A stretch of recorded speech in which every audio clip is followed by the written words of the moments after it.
اور یاد رکھیے زندگی یہ چلتی سانسوں اور دھڑکتے دل کا نام نہیں ہے، زندگی سلگتے رہنے کا نام ہے اور زندگی حرکت میں رہنے کا نام ہے۔ اور ایک روایت کے اندر آتا ہے لِكُلِّ شَيْءٍ شِرَّةٌ وَلِكُلِّ شِرَّةٍ فَطْرَةٌ، ہر چیز کے اندر اللہ تعالیٰ نے یہ صلاحیت رکھی ہے جسے عام زبان کے اندر چنگاری کہتے ہیں، اور یہاں بھی یہی لفظ جو ہے وہ شرہ کا لفظ جو ہے وہ بولا گیا ہے کہ ہر چیز کے اندر ایک چنگاری ہے، وَلِكُلِّ شِرَّةٍ فَطْرَةٌ، اور ایک وقت آتا ہے کہ وہ چنگاری بجھ جاتی ہے۔ اصل بات یہ ہے کہ وہ جو چیز ہے جس کے اندر چنگاری رکھی گئی ہے اس نے اس چنگاری کو سلگا کے رکھنا ہے، اسے اس نے جلا کے رکھنا ہے تاکہ اس کا وجود وہ حرکت کے اندر رہے۔ اور یہ اصول جو ہے وہ ایک فرد کے لیے بھی ہے جو کسی جماعت سے وابستہ ہے، اور دیگر جماعتوں کے مابین ایک جماعت کے لیے بھی یہی اصول ہے کہ اجتماعی طور پر اس کے اندر حرکت نظر آنی چاہیے، کچھ کر گزرنے کا جذبہ نظر آنا چاہیے۔ اور اسی طرح یہ بات جو ہے وہ بطور خاص میں اپنے احباب سے، اپنے دوستوں سے ذکر کرنا چاہتا ہوں کہ مستقل مزاجی جو ہے یہ وہ سونے کی چڑیا ہے۔ کائنات کے اندر آپ تاریخ اٹھا کر دیکھ لیں، جنہوں نے مستقل مزاجی کے ساتھ کسی کام کو پکڑا، اسے انجام دینے کی پوری کوشش کی، تو ایسے نتائج برآمد ہوئے کہ آنے والی کئی نسلوں نے اس نتیجے سے فائدہ جو ہے وہ اٹھایا ہے۔ کوئی بھی آپ یعنی کسی قوم کی، کسی خاندان کی، کسی کاروباری شخصیت کی، کسی سیاسی شخصیت کی آپ تاریخ اور ہسٹری اٹھا کر دیکھیں، آپ کو پتہ یہ چلے گا کہ یہ صرف جذباتیت کے اندر کوئی فیصلہ نہیں کرتے تھے، اور ہر وقت یعنی جذبات کے اندر آ کر کوئی قدم اٹھا لیا، اور جب جذبات بجھ گئے تو اس کے بعد قدم بھی رک گئے۔ انہوں نے ایسے نہیں کیا۔ آپ کو یہ بات اس بندے کی ہسٹری کے اندر بطور خاص نظر آئے گی۔ یعنی عام طور پر ہوتا یہ ہے کہ میں آیا ہوں تو میں نے آپ کو جذباتی کر دیا ہے، میرے بعد کوئی اور آیا ہے تو اس نے آپ کو جذباتی کر دیا ہے۔ کسی ایک کام کے لیے میں نے آپ کو جذباتی کیا، گھر سے نکالا، روڈ پہ لے آیا، لیکن ایک ویژن کے تحت، ایک مقصد کے تحت، ایک ہدف کے تحت اگر میں نے مستقل مزاجی کے ساتھ آپ کو ایک ڈگر پر نہیں ڈالا، یعنی یہ بات میرے لیے بھی ہے، آپ کارکنان کے لیے بھی ہے۔ ظاہر بات ہے جو آپ احباب یہاں پہ تشریف لائے ہیں، اپنے حلقے کی سطح پر آپ کے ماتحت بھی کچھ لوگ ہوں گے، یعنی یہ بات ہم سب کے لیے ہے کہ جذباتیت ٹھیک ہے، اس کا تنظیمی زندگی کے اندر بہت زیادہ اثر و رسوخ ہوتا ہے، اس کی ضرورت فیل کی جاتی ہے، لیکن جو منصوبے ہوتے ہیں، جو اصل نتائج کا حصول ہوتا ہے، اس کی بنیاد جذباتیت نہیں ہوتی، وقتی فیصلے نہیں ہوتے، بلکہ مستقل مزاجی ہوتی ہے۔ اگر کسی قوم کے اندر یہ جراثیم داخل کر دیے جائیں تو وہ قوم کامیاب ہے، وگرنہ وہ قوم ناکام ہے۔ حضرات گرامی، اسی طرح میں یہ بڑی اہم بات ہے اور ظاہر بات ہے، یہ ہر بندے کی اپنی اپنی آبزرویشن ہوتی ہے، مشاہدات ہوتے ہیں جو میں نے اپنی مجالس کے اندر اور خاص طور پہ جو مجلس شورا بیٹھتی ہے اس کے اندر جو میں نے دیکھا ہے وہ آپ احباب کے سامنے میں یہ آپ اس کو دل کا غبار بھی کہہ لیں، غبار خاطر بھی کہہ لیں، اور اسے ایک کارکن کا وصف بھی کہہ لیں جس کا خیال کرنا ہر کسی کے لیے انتہائی ضروری ہے۔ وہ یہ ہے کہ امت مسلمہ کے جو اجتماعی معاملات ہوتے ہیں ان کے بارے میں بنیادی اصول اللہ نے یہ دیا ہے، امرہم شورا بینہم، کہ یہ مشورے کی بنیاد پر ایک دوسرے کے ساتھ مل کر ذہن کو، دماغ کو جوڑ کر ایک جو ہے وہ نتیجہ برآمد کرنے کی کوشش کرتے ہیں۔ تو یہ مشورہ جو ہے اسے حکم کے معنی میں سمجھنا یہ ہماری سب سے بڑی کوتاہی اور سب سے بڑی بھول ہے۔ میں نے کئی دفعہ یہ سین اپنی آنکھوں سے دیکھے ہیں کہ کوئی کارکن مشورہ دیتا ہے تو اس کے بعد وہ ایڑی چوٹی کا زور لگانا شروع کر دیتا ہے کہ اب سارے احباب وہ میری بات کی تائید کریں، اور جس بات کے مطابق فیصلہ کیا جانا ہے، جس کے مطابق اقدام اٹھایا جانا ہے، وہ میری بات ہو، میری رائے۔ خدا کی قسم یہ وہ عنصر ہے، یہ وہ خرابی ہے جس نے ہمیں اخلاقی طور پر جو ہے وہ دیوالیہ کر کے رکھ دیا ہوا ہے۔ یعنی ہر بندہ وہ مشورہ دینے کے بعد یہ بات سمجھتا ہے کہ جتنی دیر تک میری بات کی 8 بندے تائید نہ کر دیں اور اجتماعی طور پر میری بات کو جو ہے وہ تاج نہ پہنا دیا جائے تو مجھے کس نے کہنا کہ یہ تنظیم کے ساتھ وابستہ تھا اور یہ بندہ اثر و رسوخ والا تھا؟ یہ وہ خرابی ہے جس نے ہمارے اندر عمل کی کوتاہی پیدا کی ہے۔ تو اس لیے میں آپ احباب سے یہ بطور خاص درخواست کروں گا کہ کبھی بھی مجلس کے اندر آپ بیٹھیں، آپ کی مجلس شورا بیٹھی ہو تو آپ کو مشاورت کے آداب پہلے پڑھنے چاہیے کہ مشورہ کسے کہتے ہیں اور مشورہ اور تجویز یہ اس کی حیثیت کیا ہے اور ایٹ دا اینڈ فیصلہ کس نے کرنا ہوتا ہے۔ یعنی آپ نے فیصلہ نہیں کرنا، جو وہاں پر امیر کی صورت میں یا صدر کی صورت میں کوئی شخصیت وہاں پہ بیٹھی ہوئی ہے، یہ حق اس کے پاس محفوظ ہے، وہ فیصلہ کرے گا۔ یعنی آپ اس بات کو اپنے ذہن سے نکال دیں کہ میں کوئی بہت زیادہ اہم ہستی ہوں۔ یعنی یہ ہمارے بھائی ہیں جو صدر صاحب ہیں، یہ بھی اللہ کے فضل و کرم سے سمجھتے ہوں گے کہ جو ان کی مجلس میں بیٹھتے ہیں شاید یہ سمجھتے ہوں کہ ان سے زیادہ بھی کوئی پڑھا لکھا بندہ، سمجھ عقل بوجھ والا بندہ موجود ہے، یہ سمجھتے ہوں گے، لیکن اس کے باوجود یہ گراؤنڈ ریالٹی ہے کہ حق ان کے پاس موجود ہے فیصلے کا۔ اس بندے کے پاس جو زیادہ عقل والا ہے، جس کے پاس زیادہ بڑی پگڑی ہے، اس کے پاس یہ فیصلے کا حق نہیں ہے۔ تو اس لیے میری یہ خاص طور پہ آپ احباب سے یہ درخواست ہے اور یہ میری سب سے پہلے اپنے آپ کو تلقین ہے کہ ہمیں مشورے کو مشورہ سمجھنا چاہیے، اسے حکم کے درجے میں نہیں لے کر جانا چاہیے۔ تو میں اپنی باتوں کو جو ہے وہ آسانی کے ساتھ جو ہے وہ سمیٹنے کی کوشش کروں گا، ٹو دا پوائنٹ۔ یہ اگلی بات یہ ہے کہ کارکن جس کے دل کے اندر دوسروں کے بارے میں ہمدردی، احساس کے جذبات موجود نہ ہوں، وہ اپنے آپ کو کارکن سمجھنا چھوڑ دے، وہ اپنے آپ کو کسی اور کیٹیگری میں شامل کرے۔ یعنی جو کسی کا سامان اٹھا کر کسی کی مدد نہیں کرنا چاہتا، جو کسی مریض سے تعاون نہیں کرنا چاہتا، اگر کسی کے گھر میں راشن نہیں ہے تو اس کے ساتھ وہ تعاون نہیں کرنا چاہتا، اگر جماعت کے اندر کسی بندے کو آپ کی مدد کی ضرورت ہے، اگر وہ بندہ اس کے ساتھ تعاون نہیں کرتا، یعنی ہمدردی کا احساس اور یہ جذبات اگر کارکن کے اندر موجود نہیں ہے تو وہ بندہ کارکن نہیں ہے۔ رسول کریم صلی اللہ علیہ وآلہ وسلم کے جو گولڈن الفاظ ہیں، خیر الناس من ينفع الناس، کہ سب سے بہترین انسان وہ ہے جو دوسروں کے لیے نفع بخش ہے، جس کی ذات دوسروں کے لیے مفید ثابت ہوتی ہے، جس سے دوسروں کو فائدہ پہنچتا ہے۔ یہ ایک عام انسان، ایک عام مسلمان کے لیے تو یہ حدیث ہے، لیکن اس بندے کے لیے یہ حدیث بنیادی اصول کا درجہ رکھتی ہے جو کسی تنظیم کے ساتھ وابستہ ہو اور خاص طور پہ کسی مذہبی تنظیم کے ساتھ وابستہ ہو۔ اسی طرح اگلی بات جو ہے وہ یہ بھی بڑی ہی اہم بات ہے، اور یہاں پر ہمارے جو بھائی بلال بٹ صاحب گفتگو فرما رہے تھے، انہوں نے ایک بات کی ہے، شاید وہ ابھی آپ کے ذہن میں بات تازہ ہوگی، اس کے ساتھ میں تھوڑا سا بات کو کمپیئر کر کے یہ بات واضح کرنا چاہتا ہوں۔ وہ بات یہ ہے کہ اگر کسی بھی قوم کے اندر، کسی تنظیم کے اندر یا کسی ریاست کے اندر جو بسنے والے لوگ ہیں، ان کے اندر اگر اجتماعیت والی سوچ کو نکال دیا جائے تو سمجھ لیجئے وہ قومی طور پر یا تنظیمی طور پر وہ لوگ ترقی نہیں کر پائیں گے۔ اجتماعیت والی سوچ کو واضح کرنے کے لیے میں ایک مثال دوں گا۔ وہ بندہ تو آپ اسے جانتے ہوں گے، حسن نثار جو کالم نگار ہے، یعنی اس کے رویے سے، اس کی بہت سی باتوں سے اختلاف کیا جا سکتا ہے، لیکن بعض بندے بڑی بڑی باتیں کر جاتے ہیں۔ اس نے اجتماعیت کی بات جو ہے وہ کرتے ہوئے سمجھاتے ہوئے اس نے مثال دی، کسی ملک کا کوئی کھلاڑی تھا، تو اس نے عالمی سطح پہ بہت بڑی کوئی جو ہے وہ اچیومنٹ حاصل کی،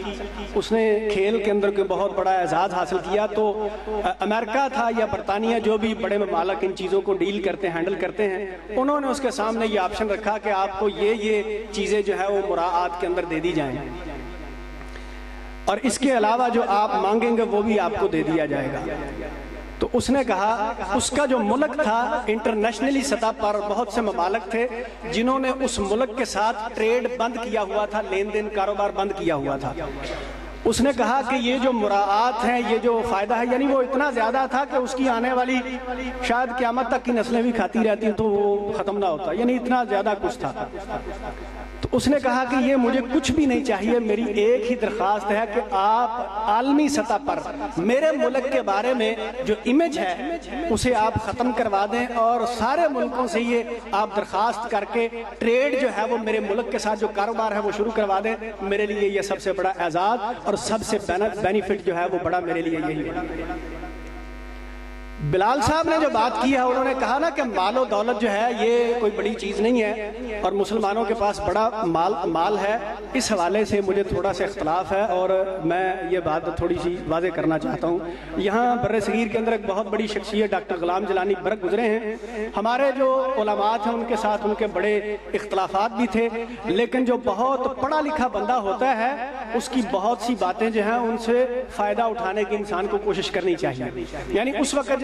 جو اس وقت کے علماء تھے ان سے ان کے یہی اختلافات تھے کہ آپ نے اپنی قوم کو سیاسی طور پر معاشی طور پر کمزور کر دیا ہے، اور بر صغیر کے اندر اس وقت حالات بھی اس طرح کے تھے، یعنی مسلمانوں کو نوکریاں نہیں دی جاتی تھی، اگر کاروبار ہے تو اس کے اندر بھی مسلمانوں کو یعنی ان کے اوپر ایسی شرائط عائد کر دی جاتی تھی کہ ان کی معیشت کو جکڑا جا سکے، یعنی اس طرح کے حالات تھے۔ تو ڈاکٹر غلام جیلانی برک جو تھے وہ اس طرح کی باتیں علماء سے کرتے رہتے تھے کہ یار اپنی قوم کو جدید تقاضوں کے مطابق سیاسی طور پر اور معاشی طور پر مستحکم بنانے کی کوشش کرو۔ تو علماء نے یہ کہتے تھے کہ نہیں جی، اسلام نے جو ہے وہ عزت اپنی سادگی کی وجہ سے پائی ہے، دولت کی وجہ سے نہیں پائی۔ یہ جزوی طور پر بات درست ہے، خدا کی قسم اگر کوئی بندہ اس بات کے ساتھ اختلاف بھی کرتا ہے تو میری اس سے یہ گزارش ہے کہ وہ دوبارہ اس موضوع کے اوپر پڑھے، معیشت کے اوپر بھی پڑھے، سیاست کے بارے میں بھی پڑھے۔ ابھی آپ دیکھ لیں یہ جو معاملہ بنا ہے فلسطین کے اندر، کتنے مسلمان ہیں اور کتنے بڑے بڑے اسکالر ہیں وہ یہ کہہ رہے ہیں کہ یار عجیب صورتحال ہے کہ یہ اسرائیل چھوٹا سا ملک ہے لیکن پوری دنیا کے اندر پروڈکٹ جو ہے وہ اس کی بنائی کھا رہے ہیں، آپ دودھ بھی اس کے بنایا جو ہے وہ اپنے بچوں کو دیتے ہیں، آپ ہر چیز اس کی استعمال کر رہے ہیں، یعنی معاشی طور پر اس نے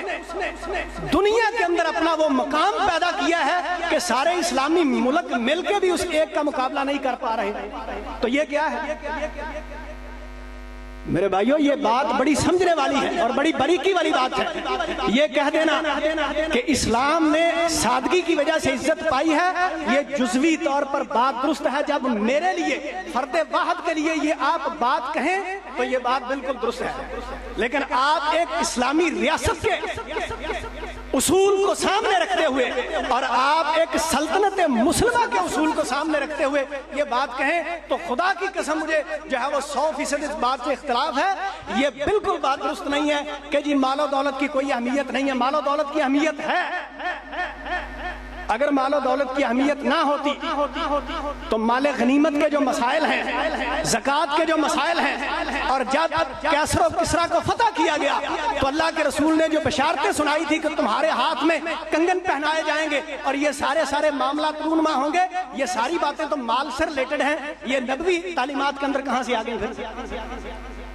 یعنی ہم اس وقت دھوکہ کھا جاتے ہیں۔ ہاں، جو اصل فرق والی بات ہے وہ یہ ہے کہ انفرادی طور پر آج ہم نے اپنی قوم کے مفادات کو قتل کیا اور ان مفادات کو قتل کر کے ہم نے اپنی پگڑی کو اونچا کیا، اپنی تجوریوں کو بھرا، اور ہمارے بڑے بڑے لوگوں نے یہ کیا۔ نتیجہ یہ سامنے آیا کہ ہم انفرادی طور پر تو کچھ لوگ ہم میں سے بڑے مالدار ہو گئے، لیکن اجتماعی طور پر امت مسلمہ کو کمزور کر دیا گیا۔ آپ پڑھ کے دیکھیں ڈاکٹر محمود احمد غازی کے محاضرات تجارت کو، انہوں نے وہاں پر برملا اس بات کا اظہار کیا ہے، انہوں نے اعتراف کیا ہے، انہوں نے کہا جب بینکنگ کا سسٹم پوری دنیا کے اندر رائج کیا جا رہا تھا، یورپ نے بنا کر دیا، اس وقت کے جو بڑے بڑے مسلم لیڈر تھے اور جن کے پاس حجت الاسلام، شیخ الاسلام، قبلۃ الاسلام یہ لقب تھے، انہیں چاہیے تھا کہ بیت المال کے نظام کو وہ بینکنگ کے انداز میں اس کو سسٹمائز کرتے، امت مسلمہ کو دیتے، لیکن انہوں نے نالائکی دکھائی جس کا نتیجہ اور پوری امت جو ہے وہ بھگت رہی۔ یعنی یہ کام ان کو کرنا چاہیے تھا، وہ جو بھی تھے، یعنی ہم کسی کو نامینیٹ نہیں کرتے، لیکن یہ امت مسلمہ کے اندر یہ کمزوری آئی اور امت مسلمہ معاشی طور پر بھی اور سیاسی طور پر بھی بیک فٹ پر چلی گئی۔ تو اس لیے یعنی جو فرق والی بات ہے وہ یہ ہے کہ امت کے قوم کے وقار کو بلند کرنے کے لیے اگر آپ حصہ ڈالتے ہیں، اگر آپ تعمیری کام کرتے ہیں، اگر آپ مال کمانے کی منصوبہ بندی کرتے ہیں، اگر آپ جدید دور کے اندر ثروت کو اکٹھا کرنے اور اجتماعی طور پر امت کو آپ جو ہے وہ سٹینڈ کرنے کی کوشش کرتے ہیں، تو یہ مال کو سامنے رکھتے ہوئے جو آپ کام کر رہے ہیں انتہائی مستحسن کام ہے خدا کی قسم۔ لیکن اگر آپ انفرادی طور پر جو ہے وہ بلند ہونا چاہتے ہیں اور آپ یہ چاہتے ہیں کہ میں ایک اکیلا اپنے لیے دولت اکٹھی کر لوں یا اپنی فیملی کے لیے دولت اکٹھی کر لوں، میری بجائے جو ہے وہ جو محسن صاحب کو ملنی ہے ان کی بجائے وہ مجھے مل جائے، جو ان کو ملنا ہے وہ مجھے مل جائے اور میں یہاں سے سمیٹوں اور برطانیہ کے اندر چلا جاؤں یا امریکہ کے اندر چلا جاؤں، یہ سوچ وہ گھٹیا سوچ ہے جس کی وجہ سے امت مسلمہ بیک فٹ پر چلی گئی۔ تو اس لیے کارکن کے طور پر میں یعنی بذات خود بھی اور آپ کو بھی یہ جو ہے وہ درس کے طور پر تلقین کے طور پر یہ بات کرنا چاہتا ہوں کہ قومی طور پر آپ مال کو اکٹھا کریں، اپنی تنظیم کو سٹینڈ کرنے کے لیے، اس ریاست کو سٹینڈ کرنے کے لیے آپ وہ مال اکٹھا کرنے کے منصوبے سوچیں، جو آپ کر سکتے ہیں اپنی صلاحیتوں کو بروئے کار لا کے وہ کام کر سکتے ہیں وہ کریں۔ یہ سارے کا سارا حلال ہے اور یہ وہ مستحسن حلال ہے جس کی اللہ کے ہاں انشاءاللہ ساری چیزوں سے زیادہ آپ کی قدر و قیمت ہوگی اس کی نسبت سے کہ آپ نے قوم کو سٹینڈ کیا۔ اور پھر اس معاملے میں ایک بات یہ بھی جو ہے وہ یعنی اسی کے ضمن میں آتی ہے، جس طرح شیخ بلال صاحب فرما رہے تھے نا کہ آپ کو سوشل میڈیا کے جو آج کے دور کے اندر جو معاملات ہیں ان کا پتہ ہونا چاہیے، اور اسی طرح آپ کی ذات کو اگر کوئی مطلب ہے کہ نقصان نہ پہنچے اس زاویے سے آپ کو یہ چیزیں جو ہے وہ علم میں ہونی چاہیے۔ میں اسی کے اندر ایک بات کا جو ہے وہ ایڈیشن کرتا ہوں، غالباً امام احمد ابن حنبل رحمۃ اللہ علیہ کا یہ قول ہے کہ من جاہلا بأہل زمانی ہی فہو جاہل، یعنی ممکن ہے کہ میری باتیں جو ہے وہ بعض دفعہ جو ہے وہ کوئی بات کسی کو بری اور ناگوار گزرتی ہے، لیکن سچی بات یہ ہے کہ تزکیے کے موضوع پر اور احتساب کے موضوع پر اس زاویے سے اعتراف کرنا اور آپ تک بات منتقل کرنا، یہ میں سمجھتا ہوں کہ یہ امانت اور دیانت کا تقاضا ہے۔ امام صاحب فرماتے ہیں من جاہلا بأہل زمانہ فہو جاہل، کہ جو بندہ اپنے اہل زمانہ سے واقف نہیں ہے، یعنی عدم واقفیت کے سیلاب کے اندر وہ بھی بہتا جا رہا ہے، یعنی وہ نہیں جانتا کہ کاروبار آج کل کس طرح سے ہو رہا ہے، وہ بینکنگ کے بارے میں نہیں جانتا، وہ سیاسی معاملات کے بارے میں نہیں جانتا، جو سماجی کچھ معاملات ہیں ان کے بارے میں نہیں جانتا، تو امام صاحب فرماتے ہیں وہ جاہل ہے۔ اور میں یہاں پر اس کا ترجمہ اس طرح سے بھی کر دیتا ہوں، اگر آپ کو قرآن و حدیث کا یعنی اس کا ٹیکسٹ آپ کو پتہ ہے، یعنی آپ آیات پڑھ کے ان کا ترجمہ بڑا اچھا کر لیتے ہیں، آپ احادیث پڑھتے ہیں ان کا ترجمہ بڑا اچھا کر لیتے ہیں، لیکن آپ کو ان احادیث کی امپلیمنٹیشن کہاں پہ کرنی ہے؟ آج کے دور کے اندر کتاب البیوع کے اندر یعنی جو علماء یہاں پر بیٹھے ہوئے ہیں اور تنظیمی کارکن بھی ہیں، یہ شاید ان کو یہ بات صحیح طرح سے سمجھ آ جائے، اگر کتاب البیوع کی جو احادیث ہیں ان کو آپ نے پڑھ لیا، ان کا آپ نے ترجمہ کر لیا، تو ان کو آپ نے آج معاشرے کے اندر کس طرح سے امپلیمنٹ کرنا ہے، کس طرح سے ان معاملات کو آپ نے سمجھنا ہے۔ اگر آپ نہیں سمجھتے تو امام صاحب کا جو قول ہے وہ آپ پر بھی اور مجھ پر بھی صادق آئے گا کہ ہمیں کسی بات کا نہیں پتا، اگر ہمیں دنیا داری کا نہیں پتا، اگر ہمیں دین کے ذریعے سے دنیا کو ہینڈل کرنے کا نہیں پتا، تو ہمیں کسی بھی بات کا نہیں پتا۔ تو میں آپ احباب سے یہی ایک جو ہے وہ گزارش کرنا چاہتا تھا کہ یہ جو ساری باتیں ہیں یہ ہماری ضرورت ہیں، اور اگر آپ ان کو ضرورت کا درجہ نہیں دیتے تو آپ ایک اچھے کارکن کبھی بھی نہیں بن سکتے۔ میں اپنے لیے بھی اور آپ کے لیے بھی اللہ سے یہ دعا کروں گا کہ اللہ تعالیٰ یعنی اس کے علاوہ اور بھی بہت سی باتیں ہیں جو ایک کارکن کے لیے ہونی چاہیے، اس میں میری یہ گزارش ہے کہ آپ خود جاننے کی کوشش کریں، نہیں آپ پتہ کریں کہ اچھا کارکن کون سا ہوتا ہے، اس کے اوصاف کیا ہوتے ہیں، وہ کیا کرے تو پھر جو ہے وہ اللہ کی بارگاہ کے اندر اور لوگوں کی نظر میں اس کی عزت ہوگی، کس طرح سے وہ سرخرو ہوگا اپنی امانت اور دیانت کو ادا کرنے کے معاملے میں۔ تو اللہ تعالیٰ ہمیں یہ باتیں سمجھنے کی توفیق عطا فرمائے۔ وما علیہ الا البلاغ۔